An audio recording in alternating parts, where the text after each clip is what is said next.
Hey everyone, if you invested in trading to 12 Pi and want to withdraw money, it's a simple process, but there are a few things you need to know first.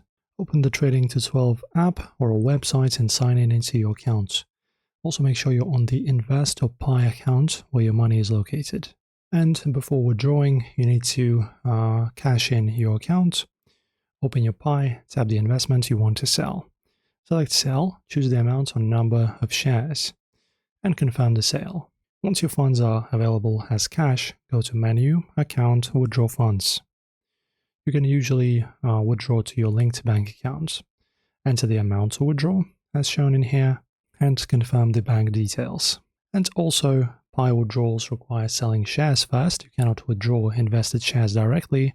We've done that in previous steps. Check if there are tax implications or fees, depending on your country. And that's it, guys. You've successfully withdrawn money from trading to 12 Pi.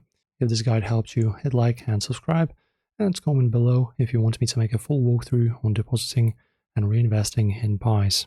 Thanks for watching.